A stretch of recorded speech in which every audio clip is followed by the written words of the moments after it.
Union Minister Naray was arrested on Tuesday after a sessions court in Ratnagiri rejected his transit anticipatory bail application in connection with his slap remark against Maharashtra Chief Minister Uddhav Thackeray. District Magistrate B.N. Patil said Rane was detained by the Ratnagiri police after all legal options were exhausted. The arrest has been made by the Nasik City Police team that left this morning to arrest him. Meanwhile, Shiv Sena members protested outside the residence of Rane in Juhu. Rane supporters and Shiv Sena members also clashed in Juhu, where stone pelting was also reported. 2 people were injured in the incident. Sena members threw black ink and eggs at Rane's house. Shiv Sena protesters also took to the streets to protest against Rane in Malad East.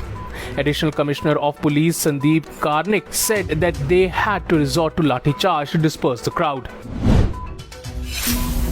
Chief of American Spy Agency CIA William J. Burns held a secret meeting with Taliban leader Abdul Ghani Baradar in Kabul on Monday, according to a US media outlet which quoted unnamed US officials. This was a high-level face-to-face encounter between the two sides and comes more than a week after the insurgent group seized power in Afghanistan. Though CIA has not officially commented on the meeting, reports suggest that the discussions likely involved the impending August 31st deadline for the US military to conduct its airlifts of US citizens and Afghan allies. The Biden administration is under pressure from some allies to keep US forces in the country beyond August 31st deadline in order to assist the evacuation of tens of thousands of citizens of the US and Western countries as well as Afghan allies desperate to escape Taliban rule. India's complex mission to evacuate its citizen and Afghan partners from Kabul after its swift takedown by Taliban last week has been named Operation Devi Shakti. The name of the operation was known when External Affairs Minister S. Jaishankar mentioned it in a tweet on Tuesday while referring to the arrival of fresh batch of 78 evacuees in New Delhi.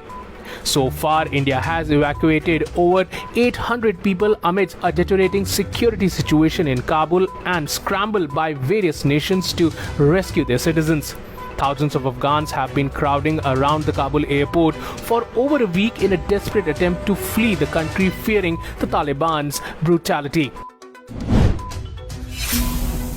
UAE has temporarily suspended visa on arrival facility for Indian nationals who have visa or residence permit issued by United States, the United Kingdom or a European Union member state.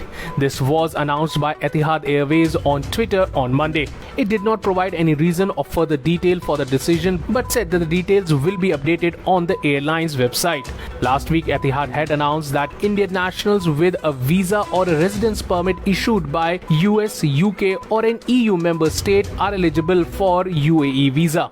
Earlier this month, UAE erased COVID-19 restrictions by issuing new travel protocols that allowed passengers from India and other 5 countries. However, all flyers were asked to undergo a polymerase chain reaction test on the day of arrival and on the 9th day after arrival in UAE. An earthquake measuring 5.1 on the Richter scale sent tremors across parts of Tamil Nadu, including Chennai, at noon on Tuesday. The National Center for Seismology identified the epicenter located off the Tamil Nadu and Andhra Pradesh coast at a 10-kilometer depth in the Bay of Bengal.